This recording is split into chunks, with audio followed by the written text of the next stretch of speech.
Customers நல்லா இருக்குங்க. எங்களுக்கு ரொம்ப ஹாப்பியாக இருக்குது. இந்த புதுப்பாலம் வந்து ரொம்ப அடியில் திறந்து விட்டது ரொம்ப மகிழ்ச்சியான விஷயம். அது பார்க்கிங் பண்ணுறதுக்கு ஈஸியாக இருக்குது. Velavan stores, Usman road, T Nagar, Chennai மற்றும் தூத்துக்குடி. சீமான் அவர்கள் மட்டும்தான் சொன்னாரு, ஒவ்வொருத்தரும் பொறுப்பு இருக்கணும். இது தனி மனிதன் தவறல்ல, ஊடகங்களுடைய தவறு, ஒவ்வொருத்தருடைய தவறு என்று செப்டம்பர் மாதம் 27 கரூர்ல அந்த கரூர் மருத்துவமனை வாசல்ல பேசினார். ஊடகங்கள் நீங்கள் பொறுப்பேற்கணும் இந்த தவறுக்கு என்று அண்ணன் சீமான் பேசியதை அல்டிமேட் ஸ்டார் அஜித்குமார் நேற்று பேசியிருக்கிறார். ஏன்னா உண்மையை எல்லாரும் ஒரே மாதிரி தான் பேசுவாங்க.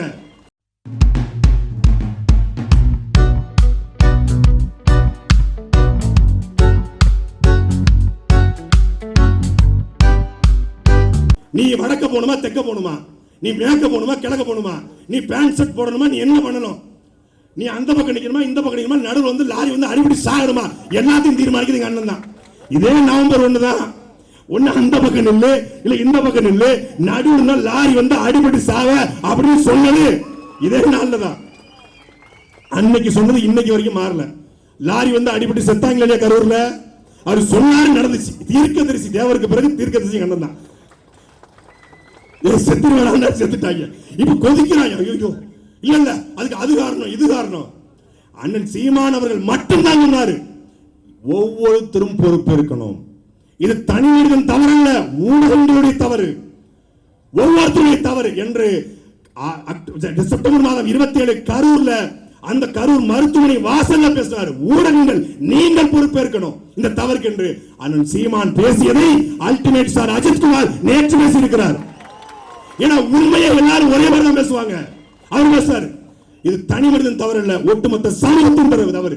அதை மட்டும் சொல்லல, கூட்டம் கூட்டி நான் யார் என்று காட்டுவேன் என்கிற மனநிலை ஆபத்தானது என்று பதிவு செய்கிறார்.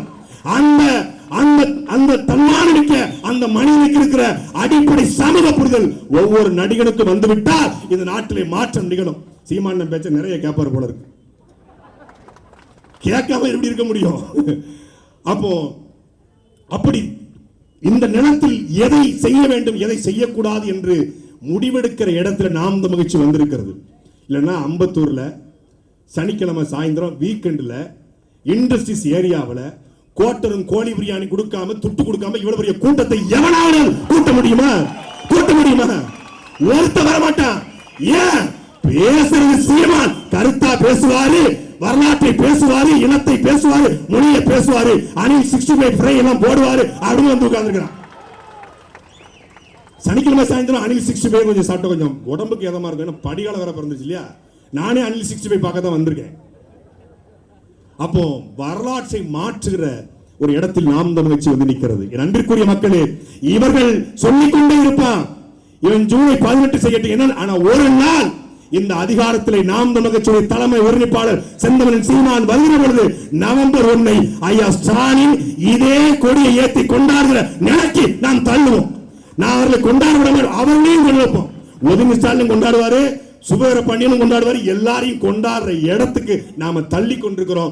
2026க்கு பிறகு தமிழ்நாட்டு அரசியல் தலையிலாக மாறுகிற பொழுது நவம்பர் 1 மட்டுமே தமிழ்நாடு நாளாக கொண்டாடப்படும். அது உலக தமிழர்கள் கொண்டாடுற நாளாக மாறும். நன்றி, வணக்கம். நாம் தமிழர்.